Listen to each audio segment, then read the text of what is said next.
Hello दोस्तों, नमस्कार। EPS 95 pensioners की पेंशन न्यूज में आप सबका स्वागत है। दोस्तों, आज बहुत बड़ी अपडेट लेके आया हूँ, वो भी एक दो नहीं बल्कि तीन तीन अपडेट जो ईपीएस 95 पेंशनर्स को पेंशन की में वृद्धि कराने में बहुत कारगर साबित होने वाली है। सबसे पहले मैं आपको बता दूं कि ईपीएस 95 पेंशनर्स को पेंशन राशि मिलेगी, क्योंकि जितने भी ईपीएस 95 पेंशनर्स अगर कंफ्यूज हो रहे हैं कि उन्हें बढ़ी हुई पेंशन की राशि नहीं मिलेगी क्योंकि माननीय सुप्रीम कोर्ट से फैसला आ चुका है, तो वहीं पे मैं आपको याद दिलाना चाहता हूं कि ईपीएस 95 पेंशनर्स को पेंशन राशि मुहैया कराने के लिए कई सारी संस्थाएं काम करने लगी हैं। ईपीएस 95 पेंशनर्स को हायर पेंशन की राशि दी जाएगी। अच्छा, उसके कुछ मैं सबूत भी आप लोगों को देता हूं कि आप लोग ये सोच रहे होंगे कि मैं हवा हवा में बात कर रहा हूं। देखिए, एक बात और मैं आपको बता दूं कि मेरे यूट्यूब चैनल पे कभी भी ईपीएस 95 पेंशनर्स के लिए हमेशा सही अपडेट निकल के सामने आती है। जो भी अपडेट होती है फेस टू फेस मैं आपको देता हूं। इसी प्रकार से मैं सामने खड़ा होकर आप तक सही की सही जानकारी पहुंचाता हूं। पहले नंबर पे माननीय कमांडर अशोक रावत जी ने क्या कहा है, इस विषय में हम लोग बात करेंगे कि ईपीएस 95 पेंशनर्स को पेंशन में वृद्धि करवाने के लिए माननीय कमांडर अशोक रावत जी का क्या स्टैंड है, क्या उनका बयान आया है, वो बताऊंगा। दूसरे नंबर में ईपीएस 95 पेंशनर्स को एक बड़ा लाभ मिलने वाला है दिसंबर महीने में। कौन सा लाभ मिलेगा, ईपीएस 95 पेंशनर्स किस प्रकार से लाभान्वित होंगे दिसंबर में, उसकी हम बात करेंगे। और तीसरे नंबर पे माननीय प्रवीण कोहली जी ने एक बहुत बड़ी अपडेट दी है तमाम ईपीएस 95 पेंशनर्स के लिए, उसके ऊपर हम लोग बात करेंगे।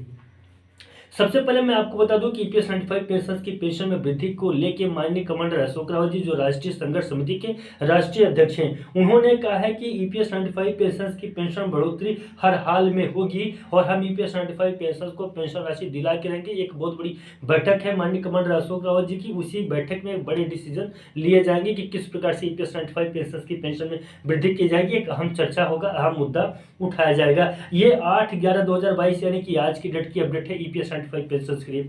और क्या क्या उसमें मिलेगा, तो मेडिकल सुविधा प्लस डीए के साथ साथ में जो भी और ईपीएस 95 पेंशनर्स की प्रमुख 4 सूत्री मांगे हैं, उन सभी 4 सूत्री मांगों को पूर्ण करवाया जाएगा 7,500 पेंशन के सहित। आगे एक बात है, दिसंबर तक ईपीएस 95 पेंशनर्स को पेंशन मुहैया कराई जाएगी। इस बात की जानकारी जो है तो ईपीएफओ के माध्यम से दी गई है। हालांकि यहाँ पे एक कंफ्यूजन और क्रिएट हो रहा है कि ईपीएफओ ने क्या ईपीएस 95 पेंशनर्स की पेंशन में वृद्धि करवाने के माने सुप्रीम कोर्ट से ही कहा था या नहीं कहा था, ये बात हम लोग दूसरे वीडियो में जानेंगे। क्योंकि आप लोगों का बहुत सारा कमेंट आता है कि ईपीएफओ ने ही ईपीएस 95 पेंशनर्स की उच्च पेंशन या हायर पेंशन से संबंधित जो जानकारी माननीय सुप्रीम कोर्ट में चल रही थी, वहाँ पे सुप्रीम कोर्ट में एक आप लोगों तक जानकारी पहुंची होगी कि ईपीएफओ ने खुद बोला था ये माननीय सुप्रीम कोर्ट से कि जल्द से जल्द फैसला करें। तो ईपीएफओ को पहले से ही मालूम था कि ये फैसला ईपीएफओ के पक्ष में जाएगा, इसलिए ऐसा कुछ नहीं। इसकी जानकारी हम लोग अपने अगले वीडियो में जो तो डिस्कस करेंगे। फिलहाल जो मैं बोल रहा हूँ कि दिसंबर तक एक बड़ी खुशखबरी मिलने वाली है ईपीएस 95 पेंशनर्स को।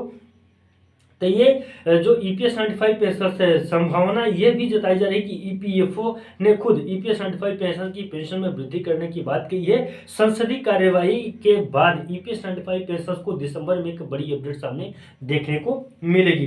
अब तीसरे नंबर पे जो प्रमुख है जानकारी की माननीय प्रवीण कोहली जी इस समय क्या कह रहे हैं ईपीएस 95 पेंशनर्स को लेकर। सबसे पहले मैं आपको बता दूं कि माननीय प्रवीण कोहली जी चले गए थे मलेशिया, क्योंकि उन्हें कुछ प्रॉब्लम थी, कुछ स्ट्रेस से संबंधित कुछ समस्या थी उनको, तो मलेशिया गए थे। मलेशिया से वापस आ चुके हैं और उन्होंने कहा कि 24 घंटे यानी कि 24 आवर्स जो है तो काम करेंगे। मुख्य रूप से 4 टॉपिकों पे वो काम करने हैं, जिन चारों के चारों टॉपिकों को मैंने भेज दिया। हालांकि ये यहाँ पे लेटर भी उन्होंने सबमिट किया है, उस लेटर को भी आप लोग देख सकते हैं।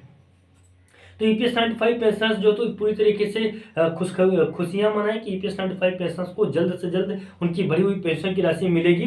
और उनकी जो टीम है, सबसे बड़ी खुशखबरी इस बात की है कि उनकी जो टीम है वो ईपीएस 95 पेंशनर्स की पैरा नंबर 3 और पैरा नंबर 4 पे ऑलरेडी काम कर रही है। तो ये एक बड़ी खुशखबरी ईपीएस 95 पेंशनर्स के लिए है और बड़ी अपडेट भी है कि ये माननीय प्रवीण कोहली जी स्वयं ईपीएस 95 पेंशनर्स के लिए ये जो प्रमुख 4 है उनके पैराग्राफ हैं, 4 पैराग्राफ में से 3 और 4 पे काम कर रहे हैं। जहाँ पे मैं आपको बता दूं कि 1 सितंबर 2014 के बाद जो सेवानिवृत्त हो चुके हैं ईपीएस 95 पेंशनर्स, उनको किस प्रकार से पेंशन का लाभ मिलेगा, और जो उस समय रिटायर नहीं हुए थे उनको किस प्रकार से पेंशन का लाभ मिलेगा। तो इसी के ऊपर जो तो बात कर रहे हैं माननीय प्रवीण कोहली जी। तो दोस्तों, आशा है पूर्ण विश्वास भी है कि आपको ये जानकारी मिली होगी। सबसे पहले मैं और आपको बता दूं कि ये कोई हवा में मैं बात नहीं करता, पूरे प्रूफ के साथ में मैं बात करता हूँ। ईपीएस 95 पेंशनर्स के लिए एकमात्र भरोसेमंद यूट्यूब चैनल आपका अपना ओमीटेक है, और आप लोग अपना प्यार और आशीर्वाद जिस प्रकार से आज तक बनाए आए हैं उसी प्रकार से बना के रखें। दोस्तों मिलते हैं किसी नई वीडियो में और नए अपडेट में, तब तक के लिए नमस्कार। जय हिंद, जय भारत।